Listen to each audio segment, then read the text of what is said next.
Buenas tardes, yo soy Manuel Fernández Corral, soy funcionario docente y bueno, considero que la situación que lleva viviendo la infancia española, 6 millones y pico de niños y niñas que están escolarizados en centros de primaria y secundaria en España, me refiero sobre todo a ese tramo de población, pues lleva sufriendo una serie de ataques desde 3 frentes, que son los medios de comunicación, las medidas institucionales y, desgraciadamente, tengo que decir con bastante pesar, que del propio sistema educativo. Vamos a ver un poco esos 3 frentes y quizá por centrarnos en un hecho que nos dé pistas de todo lo demás, podríamos recordar a esta niña valenciana que al principio del curso pues la entrevistaron y decía que con relación a la mascarilla pues es un poquito peor porque no puede respirar del todo, pero es mejor eso que morirse, decía la chiquilla, ¿no?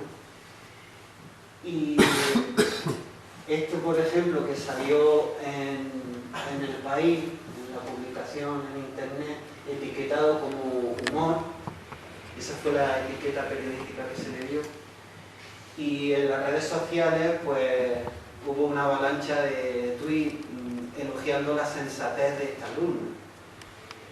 Bueno, pues entonces yo, como mi especialidad es la comunicación, comunicación artística, comunicación audiovisual, si analizamos un poco lo que está ocurriendo, se corresponde con un esquema muy perverso y muy peligroso para justificar una conducta reprensible. ¿Qué conducta es esa? Pues tener a una niña de tan tierna edad con su respiración constreñida, con las mascarillas y también con la comunicación constreñida. Esto lo podemos definir como una conducta reprensible. ¿Qué hacemos con esta conducta reprensible que todo el mundo se echaría las manos a la cabeza? ¿Cómo podemos permitir esto, no? Bueno, ¿cómo se consigue que se admita? Pues mediante una justificación moral, comparando ventajosamente que millones de niños y de niñas estén así con un escenario casi apocalíptico. Y ese escenario apocalíptico en el que nos centramos para justificar esto, lo están fabricando los medios de comunicación. Es una cosa que se puede constatar por las cifras reales de incidencia de enfermedad. El etiquetado eufemístico, como vemos ahí, llamamos humor a esto, es decir, qué gracia la niña, ¿no? Qué candor infantil diciendo que es mejor eso que morirse, nos estamos riendo y por eso lo etiquetan como humor. Y en cuanto a los efectos que la mascarilla tiene en esta niña en particular, pues lo estamos minimizando, lo estamos ignorando, lo estamos distorsionando. Bueno, pues llega al cole, se pone la mascarilla, dice que no se puede respirar del todo, es mejor eso que morirse. Todo forma parte de una distorsión. Y en cuanto a las personas que son responsables de eso, pues hay un desplazamiento y una difusión de la responsabilidad. ¿Quién es el responsable? El director del centro educativo, la ministra de Sanidad, el consejero de Educación, esa persona que le está poniendo la mano, como diciendo, venga, vamos. Es decir, hay una difusión de la responsabilidad. Y lo peor es que hay una atribución de la culpa y una deshumanización final, porque ya sabemos que, de hecho yo lo he constatado en la aula, una alumna con 17 años diciéndome que tiene una afección en el epitelio de la lengua, que el médico le ha dicho que es por causa del uso continuado de la mascarilla, y yo le digo, pero bueno, pues búscate tu justificante y no vengas con la mascarilla a clase, ¿no? Y me dice que, bueno, que quizás por eso pueda matar a su abuelo. Estamos hablando de una adolescente de 17 años, eso es real. Es decir, que esa atribución de la culpa, como estamos hablando, es sobre la víctima. Lo interesante de esto, que es un esquema de bandura, lo llamó a todo esto desconexión moral y se aplica a cosas muy bárbaras. Se aplica al terrorismo, se aplica a episodios de la historia de la humanidad que todos a lo mejor tenemos en mente que son horribles, ¿no? Y no quiero a lo mejor porque la comparación sea un poco chocante, pero la verdad es que es algo objetivo que todos estos elementos de la desconexión moral en este mismo ejemplo lo podemos constatar. Y eso es muy grave. Más sencillo que todo esto es la situación que vivieron los niños en el encierro domiciliario en comparación con los perros. Que ahí estamos con dos noticias que lo resumen todo. No hemos olvidado de que los niños tienen derecho, se ha tenido más en cuenta a las mascotas que a la infancia. Y por otro lado, ¿por qué los niños sí y los perros no? Carta a la alcaldesa de Gijón para que puedan pasear más de 200 metros. Esto es real. Y constituye un ejercicio de responsabilidad pararnos aquí, por mucho que pueda parecer un chiste. ¡Ay, los perros, los niños! Vamos a centrarnos y para las conclusiones que vamos a sacar al final. Porque es real que los niños sufrieron una valoración de su situación durante el encierro domiciliario comparativa en relación a los perros. Y esa es la demostración práctica, ¿no? Luego, en cuanto al análisis de los telediarios, pues hay aquí una noticia concretamente que dice Antena 3, esa presentadora, el 10% de todos los contagiados en España son niños. Y lo que más preocupa, la carga viral de los niños puede ser incluso más alta que la de los adultos que están graves ingresados en la UCI. Esto quiere decir que son súper contagiadores, no suelen presentar síntomas y es más fácil que propaguen el virus silenciosamente. La transcripción literal de una noticia del telediario. ¿Qué tenemos aquí? Pues tenemos un plano discursivo y una fórmula léxica, es decir, ¿desde dónde estamos hablando? Todo esto es con una intencionalidad. Ese plano discursivo, esa fórmula léxica, tiene un alto potencial generador de alarma social. Quien está viendo eso, diciendo que los niños son súper contagiadores, que pueden tener una carga viral mayor que la de los enfermos que están graves ingresados en la UCI. Y hay una mezcla de estadística, términos específicos de ámbito sanitario, un término que podemos decir que es pseudocientífico, como de supercontagiadores, aunque sí ha aparecido por ahí alguna vez, pero no se usa de una manera científica, sino alarmista. Proposiciones científicas, apelaciones emocionales infundadas, es decir, en esto noticia que dura 2 minutos y medio, que después viene una serie de imágenes y luego es con una locución en off para finalizar que dice, y algo más, los expertos señalan que no están más protegidos que el resto de la población frente a la COVID. Bueno, la estadística dice porque la población infantil en España, podemos decir que la incidencia de la enfermedad es estadísticamente despreciable, ¿no? O sea, una falsedad clínica y estadística para cerrar una noticia del telediario. Esto es un resumen de lo que podría ser el tratamiento informativo de la enfermedad en relación a los niños. ¿Qué produce esto? Pues una sensación de peligro, de culpa, una instauración muy profunda dentro de la psique de los niños de la culpabilidad y del peligro. Y es una cosa que sucede durante todas las horas que todas las cadenas están diciendo lo mismo. Ahora, si queréis, podemos ir y podemos, si queréis, podemos hablar un poco del otro frente, es decir, hemos hablado de los medios de comunicación, hemos hablado de las medidas institucionales que durante el encierro domiciliario ponían en relación a los niños con los perros. No se le ha tenido en cuenta que los niños, a diferencia del resto de la población, están en lo que se llama un periodo crítico de desarrollo. Eso se entiende muy bien con el lenguaje.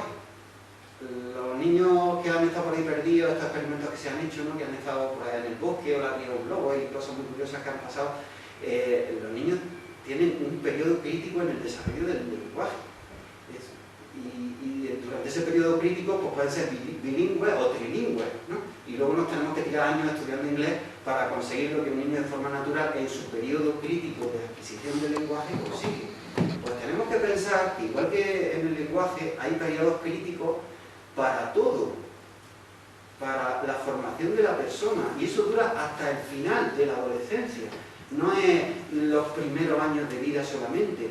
Repito, hasta el final de la adolescencia el niño está en periodo crítico de desarrollo. ¿Qué significa eso? Pues que sobre todo en las edades más tempranas, un año supone muchísimo tiempo. Si no, nos podemos acordar de cuando éramos chicos, ¿no? ¿Qué suponía para nosotros un verano? Un verano era eterno. ¿Qué supone para un niño que se ha tirado no sé cuántas semanas, que yo no lo quiero ni pensar, encerrado en su casa? Eso es eterno para un niño que está, repito, en un periodo crítico de desarrollo y en el que sus necesidades de afectivas, de conocimiento de la realidad, de sol, luz, aire, ejercicio, etcétera, etcétera, han sido totalmente ignoradas. Y no es lo mismo una persona mayor que, bueno, se tira 2 meses, encerrado, confinado, como se le quiera llamar, luego se apunta al gimnasio, empieza a recuperar su vida, pero el niño está en periodo crítico de desarrollo y eso no se debería haber hecho, porque se ha hecho además contrariamente a sus derechos reconocidos en convenios internacionales y no se ha tenido en cuenta. Bien, ¿qué ocurre antes de este curso? Pues que en junio la UNICEF y asociaciones de pediatras, de médicos, fueron advirtiendo de que la entrada al cole y al instituto en este inicio de curso tenía mucha importancia porque se preveía que todas las consecuencias sociales, económicas, familiares que ha producido todo esto, pues los niños lo iban a sentir especialmente y iban a necesitar que el sistema educativo los acogiera para compensar toda esa situación negativa a nivel de haber estado encerrado, de que su familia, pues, su padre los ha arruinado porque el negocio lo ha cerrado. Y ya se advirtió de eso. ¿Qué ocurrió? Pues lo que hemos visto al principio, que el colegio, el instituto recibió a los niños con la mascarilla. ¿Y qué produce eso? Pues produce privación sensorial de algo que es la expresión facial, para lo cual hay estructuras cerebrales especializadas solamente en eso, solamente sirven para procesar las expresiones de la cara. Y esas estructuras cerebrales solo se terminan de desarrollar hasta el final de la adolescencia. Es decir, si los niños están aprendiendo a encontrar diferencias sutiles entre expresiones de la cara y los compañeros, los profesores, todo el mundo tiene la cara cubierta, solamente se ven los ojos, hay estructuras cerebrales de su cerebro en desarrollo que están sometidas a privación sensorial.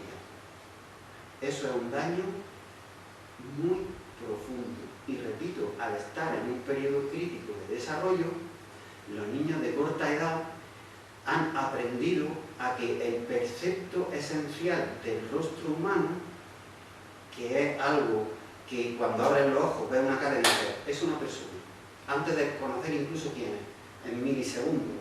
Bueno, pues eso lo han aprendido a percibir de una manera distorsionada.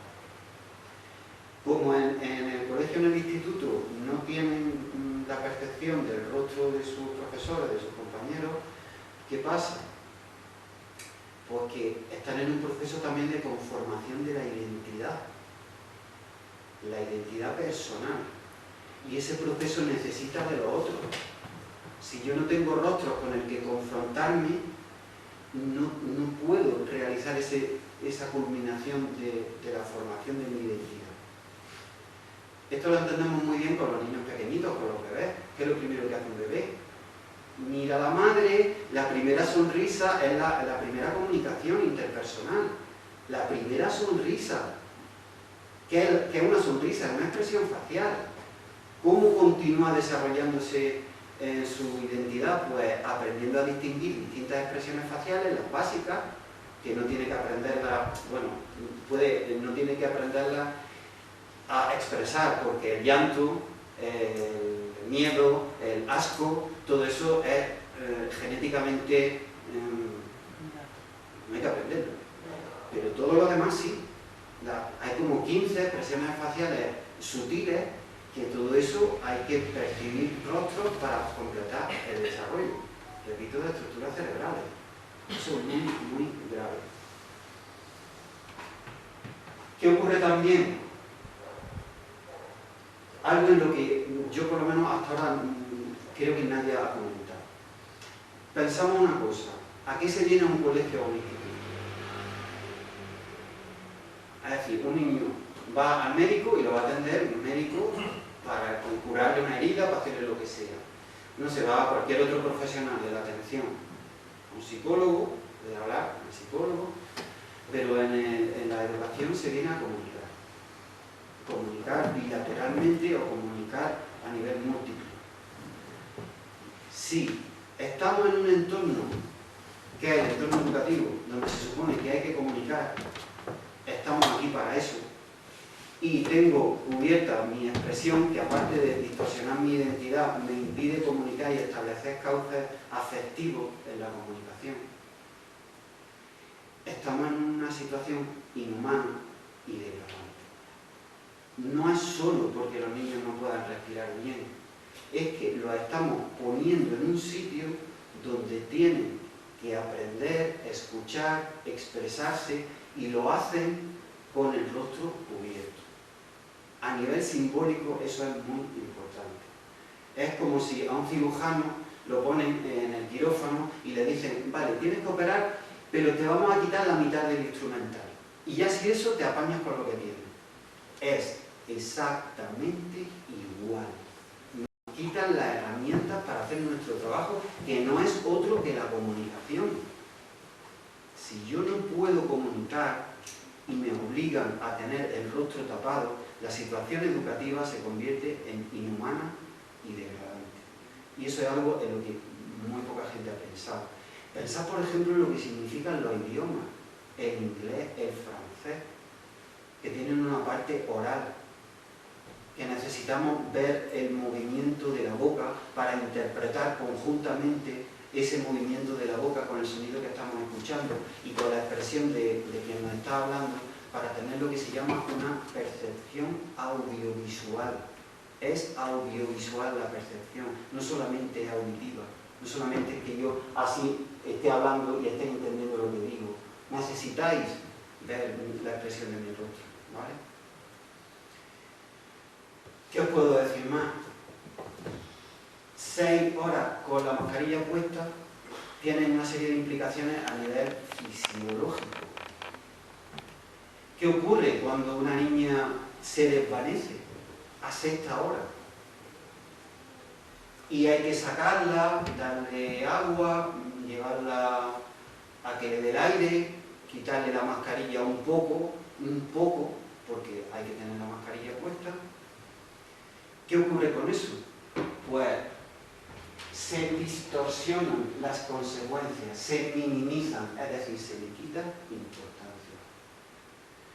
O sea, no se puede demostrar que la mascarilla haya producido el desvanecimiento de la niña, pero en cualquier caso, si algo hace la mascarilla durante 6 horas de clase en las cuales esta niña tiene que estar utilizando su cerebro y está consumiendo oxígeno, su metabolismo está funcionando, si algo hace la mascarilla es perjudicar, agravar cualquier proceso que la niña hubiera tenido.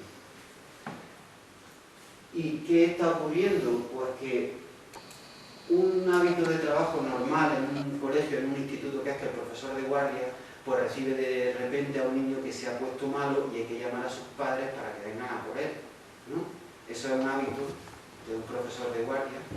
Pues ese hábito se puede convertir en una omisión de socorro cuando hay una persona menor de edad que viene en mal estado.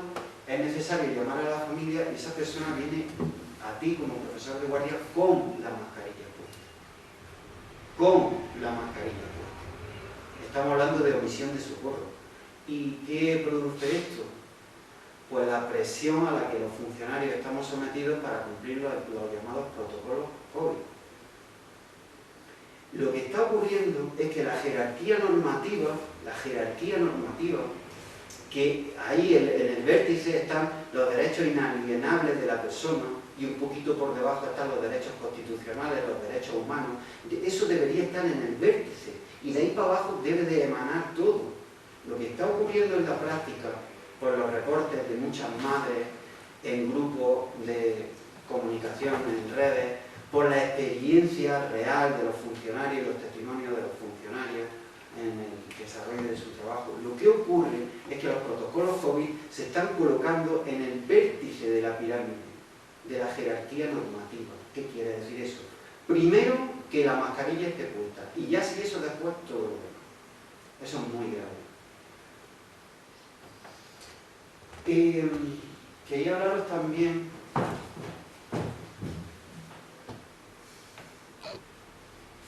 de las responsabilidades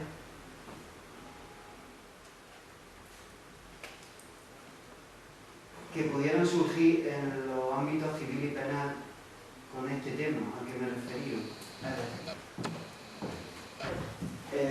Estamos ante un objeto situado cubriendo la entrada de las vías respiratorias que tiene unos perjuicios muy detallados y hay informes que así lo demuestran. Y es curioso una cosa, cuando algo así se manifiesta, se suele rebatir diciendo que es que ¿dónde está demostrado que las mascarillas perjudiquen? ¿No? Y ya entramos en un debate científico, cuando es de sentido común.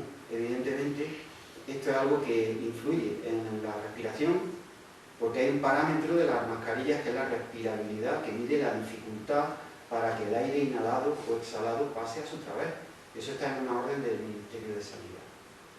O sea, reconocido por el mismo parámetro técnico que etiqueta a los diferentes tipos de mascarillas, la respirabilidad. Y luego en el Real Decreto, que habla de los casos de exención, habla de dificultad respiratoria que pudiera verse agravada por el uso de la mascarilla, con lo cual es algo que influye en la respiración. Y ahora vamos a lo siguiente. Si a mí como profesor están bajo mi responsabilidad 25 personas menores de edad, con un objeto que influye en su metabolismo, que influye en su respiración, y yo no tengo medio de controlar cuál es el desarrollo de esos procesos fisiológicos que implican eso, porque yo no soy médico, ni tampoco hay un sanitario en un instituto o en una clase que pueda controlar cuál es la evolución, cuál es el resultado, qué puede ocurrir. Pues lo que a mí personalmente me ha llegado a ocurrir en mi trabajo, que una niña se desvanezca súbitamente y yo no haya podido prevenir o verlo venir, podríamos decir, porque ha sido súbito. Y si la niña está sometida a un proceso de condicionamiento, a lo mejor se lo aguanta. ¿Para qué? Para no quedar mal, para no, bueno, ya si eso todo el mundo tiene la mascarilla, te empiezas a sentir mal y no avisas hasta que te caes, ¿no? Desgraciadamente. Por tanto, si yo soy responsable, bueno, eso por supuesto lo podréis leer en el documento de forma mucho más detallada, pero si yo soy responsable de una clase y no puedo controlar porque no es mi función, porque no tengo el instrumental necesario, porque yo no soy profesional de eso, yo no puedo controlar cómo se está sintiendo cada persona y cómo le influye tener la mascarilla 1, 2, 3, 4, 5, 6 horas. Si yo eso no lo puedo controlar y yo soy responsable de la clase, yo, el instituto, la titular del instituto o el titular del instituto, la consejería, ¿quién es el responsable? Hay una disolución de la responsabilidad. Y si pasa algo, siempre se puede decir que bueno, es porque tenía que pasar, ¿no? ¿Cómo demuestras tú que ha sido por la mascarilla? ¿Vale? Y por último, y ahora si queréis, podríamos hablar muchísimo más de lo que quizás vosotros me podríais preguntar. Por último, me gustaría referirme a una cosa. La actividad educativa está regulada por una ley, que va desde un preámbulo que habla desde lo más general, qué se pretende con las personas que estamos educando, qué queremos hacer con ellos, ¿no? A nivel lo más general posible. De ahí va bajando y va explicando pues, cosas como los objetivos de cada asignatura, ¿no? Los objetivos que se pretenden conseguir al final de cada etapa, los contenidos que tiene cada materia, todo eso. El que las personas tengan la comunicación interpersonal constreñida evita que todas esas funciones se puedan desarrollar. Se desarrollan, pero la obstaculizan muchísimo. Y me voy a referir a una. Hay una serie de funciones que tenemos que cumplir, que están reguladas en uno de los artículos de esa ley. Una de ellas se llama atención al desarrollo social y moral del alumnado. Social y moral. Por ejemplo, el niño pues, tiene problemas en casa, o hay indicios de que pueda estar sufriendo maltrato o acoso dentro del colegio, del instituto o lo que sea. Eso es atender a su desarrollo social y moral. ¿Cómo se hace eso? ¿Cómo un niño te llega a decir de repente, profe, que me están agobiando, que los del C no veas cómo la tienen conmigo y me han hecho esto, lo otro, y los mantienen sentenciados para que no digan nada? O en mi casa pasa no sé qué cosa, ¿no? ¿Cómo te lo llegan a decir? Vamos a pensar un poco. Hay indicios, hay test, pero un niño no te va a decir algo grave, realmente grave, que lleva ocultando durante 3, 4, 5 años, no te lo va a decir en un test. Te lo dice porque establece una relación interpersonal contigo. Solamente por eso. Y lo decide ese niño. Si tú no puedes establecer una comunicación interpersonal óptima, eso no va a ocurrir. ¿Y cuántos casos de maltrato, de acoso escolar y de otras muchas casuísticas que sufren los niños en relación a su desarrollo social y moral, cuántas de esas cosas no han llegado a donde hayan llegado y se podían haber evitado? Porque esa es una de nuestras funciones, que no podemos cumplir como quisiéramos, quienes trabajamos en educación. En definitiva, ¿qué le pido directamente a la señora ministra de Educación y a todos los titulares de todas las consejerías de educación de España, a todos los directores de colegios y de institutos y a todos mis compañeros funcionarios? Yo le pido hoy, desde aquí que estoy hablando en Granada, que atiendan a una situación en la que millones de niños y de niñas menores de edad están sometidos a lo que yo, después de investigar durante meses, he llegado a unas conclusiones y son muy dolorosas, y es que están sometidas a crímenes de lesa humanidad. Es un punto muy importante. Es un ejercicio de responsabilidad que tenemos cualquier persona que estemos directa o indirectamente relacionados con la educación. Quiero pedirle, por favor, a la señora ministra de Educación, a los consejeros de las comunidades autónomas, a los directores de colegios y de institutos, a mis compañeros funcionarios, que sean conscientes de la situación que estamos exponiendo y que ahora, justamente cuando se está decidiendo la inoculación de fármacos que están en fase de experimentación de forma indiscriminada a esta población infantil de la que estamos hablando, quiero pedirles que reflexionen sobre la implicación de las instituciones educativas en esa inoculación masiva e indiscriminada. Hay organismos internacionales de registro de los efectos secundarios de esas llamadas vacunas. Hay organismos internacionales. Y si ese registro de los efectos secundarios, que sería el coste, vamos a llamarlo coste, lo comparamos con el beneficio, vamos a llamarle beneficio, vemos que esa relación coste-beneficio es absolutamente loca, irracional, ilegal, monstruosa, porque los niños no se enferman de esta enfermedad, estadísticamente.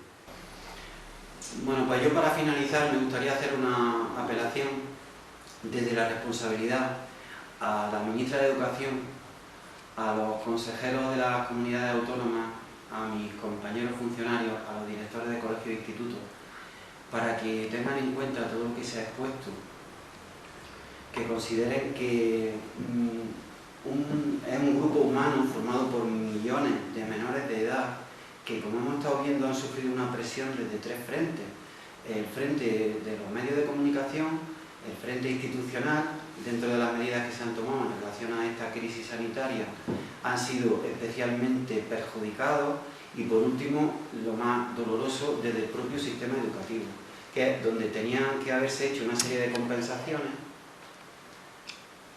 ¿Sí, Pepe? Bueno, ahí... Sigue. Sí, en el sistema educativo desde el cual se tenían que haber hecho una serie de compensaciones de todas estas situaciones lamentables, y ha sido totalmente al contrario.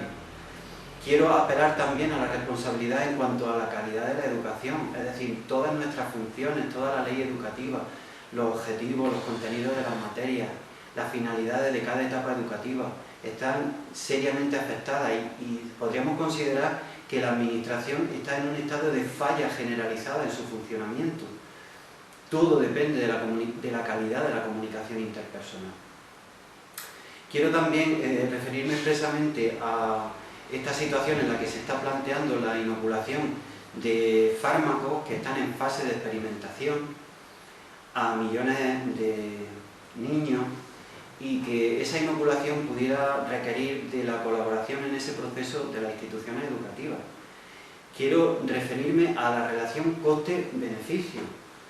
Por coste entendemos los efectos secundarios que se están acreditando por organismos internacionales que así lo están haciendo, por profesionales de la salud que están haciendo trabajos de conteo y de valoración, de ponderación de todos esos efectos secundarios.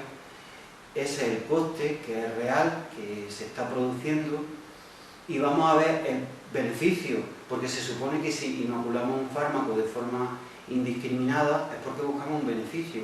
El beneficio para esta población infantil es cero, porque estadísticamente la incidencia de la enfermedad es despreciable. No van a conseguir nada, no van a mejorar su calidad de vida, no van a protegerse de la enfermedad, porque así ha sido. Estadísticamente se ha demostrado que es despreciable la incidencia que ha sufrido. Y si estamos hablando de que el coste es potencialmente muy alto y está acreditado, y el beneficio para estos niños y niñas es cero, lo estamos considerando como hipotético escudo humano. Estamos hablando de millones de niños y niñas. El daño en el desarrollo, como hemos visto, en la conformación de su identidad, en la vulneración y violación de sus derechos, en la tergiversación de su visión del mundo, es el daño que se está produciendo a una generación entera. Señora Ministra de Educación, por favor, le pido desde aquí que considere muy seriamente lo que le estoy advirtiendo como funcionario, porque he dado curso administrativo a todas estas manifestaciones en tiempo y en forma, y la respuesta que he tenido ha sido ninguna. Y le vuelvo a repetir encarecidamente que considere todas estas conclusiones, que disponga las instrucciones que crea convenientes, y que los consejeros de las comunidades autónomas que tienen competencias educativas se planteen esto para que de una forma inmediata se reconsidere la situación de escolarización de los niños y niñas en España. Por último, quiero señalar que este momento, a pesar de que es muy dramático y es muy doloroso, también nos da la ocasión a cualquier persona que trabajemos en la educación de dar lo mejor de nosotros mismos. Yo estoy aquí cumpliendo con mi obligación, porque una de las obligaciones que tenemos los funcionarios es la de informar al público al que prestamos servicio, a la ciudadanía, una vez que se han agotado todos los cauces de comunicación dentro de la propia administración. Y por último, decir que este momento histórico, sin duda, que estamos viviendo, si cada padre, por cierto, he hablado un poco a los padres, pensad que cuanto más adaptados veáis a vuestro hijo es mucho peor, porque esa adaptación corresponde a procesos psicológicos, adaptativos, que se llaman así, que tienen un resultado. Si el resultado es de aceptación positiva, se están adaptando a un entorno y condiciones inhumanas y degradantes. Como una alumna me dijo el otro día, profe, yo ya he aprendido a sonreír aguiñando mucho los ojos. Cuando me quite la mascarilla voy a sonreír raro, porque claro, tienen que aguiñar mucho los ojos para que se note que están sonriendo. Si esta niña que me lo dijo, que tiene 17 años, si eso lo pasamos a los niños de la edad más temprana, la distorsión en su humanidad, a una generación entera es realmente espeluznante. Así que nada más, por mi parte apelo a la responsabilidad de las personas que tienen en este sentido algo que decidir, y también de las personas como yo que tienen una responsabilidad individual sobre los actos que hagan en cada día de trabajo con los niños, en cualesquiera condiciones que nos digan, porque al final somos responsables de lo que hacemos con nuestras manos, con nuestro trabajo. Y nada más.